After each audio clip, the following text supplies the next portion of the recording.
Welcome back बच्चों। आज हम लोग सीखे गणित कक्षा 6 की पूर्ण संख्याओं पर संक्रियाओं के बारे में आज हम पढ़ेंगे। इसमें 2B क्वेश्चन को कवर करेंगे। पहले इसके जो प्रगुण हैं इसको समझ लेते हैं, उसके बाद अभ्यास करेंगे तो और जल्दी समझ में आएगा। तो इसमें 4 प्रगुण दिए हैं। योग का समवरक प्रगुण, ये योग मन होता है जोड़ का समवरक। इसका मतलब ये होता है कि कोई भी संख्याओं को अगर हम जोड़ते हैं तो हमेशा पूर्ण संख्या ही आएगी। मतलब पूर्ण संख्याओं को अगर हम जोड़ देते हैं तो क्या आएगी? पूर्ण संख्या। तो नोट में लिखा है दो पूर्ण संख्याओं का योग सदैव पूर्ण संख्या होती है। यह पूर्ण संख्याओं के योग का समवरक प्रगुण है। योग क्रम विनिमय पढ़ लेते हैं। क्रम विनिमय माने क्रम को बदल देते हैं, फिर देखते हैं क्या होता है। अगर मान लो 2 में 3 जोड़ देते हैं तो 5 आता है।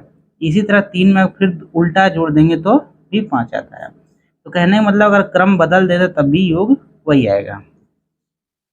योग का तत्समक अवयव, इसका मतलब ये हुआ कि किसी भी संख्या में अगर हम 0 जोड़ दें तो वह संख्या ही आएगी।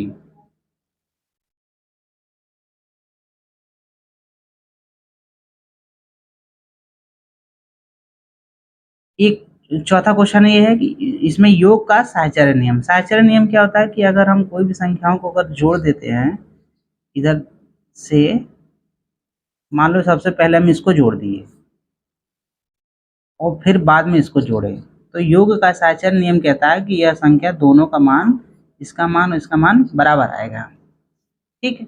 अब एक नोट में हम ये भी लिखे हैं कि पूर्ण संख्याओं पर घटाने का समवरक प्रगुण नहीं होता है।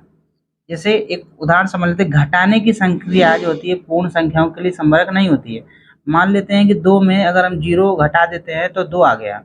तो ऐसे कोई भी संख्या मान लेते हैं, 2 में 0 घटा दिए, 2 में मान लेते हैं 3 घटा दिए, -1 आ गया। तो -1 हमारी पूर्ण संख्या नहीं हो गया। तो इस तरह से यह माइनस के लिए नियम लागू नहीं रहता है।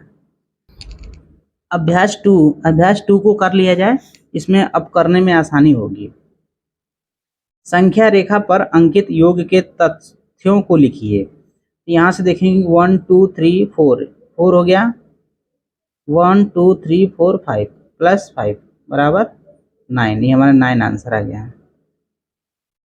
इसको देखेंगे 1 2 3 4 5 5 लिख लेंगे, 1 2 3 4 5 6 तो 11 आ गया। क्वेश्चन नंबर दूसरा देखेंगे, निम्नलिखित तथ्यों को संख्या रेखा पर दिखाइए।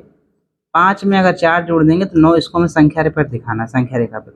यहाँ चलेंगे, हम यहाँ खड़े थे तो यहाँ से चलेंगे 5 पे, 1 2 3 4 5 यहाँ तक 5 चले। उसके बाद 4 चलेंगे, 1 2 3 4 चले। तो टोटल हमारा कितना हो गया? यहाँ से यहाँ तक 9 चले। समझ में आ रहा होगा। क्वेश्चन नंबर दूसरा समझते हैं। देखो 0 हम कहीं नहीं चले, यहीं खड़े हैं। अब हम 5 जाएंगे, 5 1 2 3 4 5 5, तो टोटल हमारा कितना चले? 5। यहाँ आंसर हो जाएगा। इसमें देखेंगे पहले 2 चलेंगे, 1 2, फिर हम 3 चलेंगे, 1 2 3, फिर 4 चलेंगे, 1 2 3 4।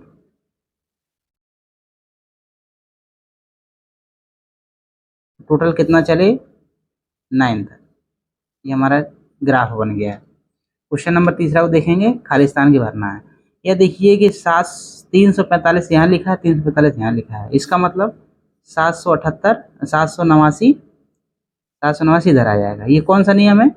कॉमुलेटिव प्रॉपर्टी है। मतलब क्रम विनिमय प्रॉपर्टी है।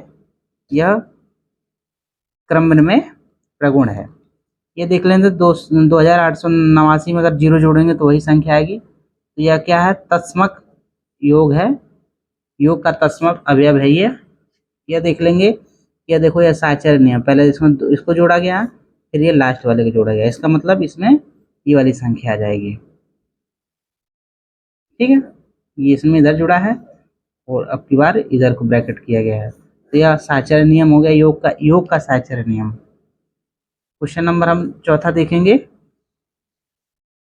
तो इस तरह से हमारे क्वेश्चन कभी कंप्लीट हो गया 2B। अब नेक्स्ट वीडियो में 2C पढ़ाएंगे। धन्यवाद।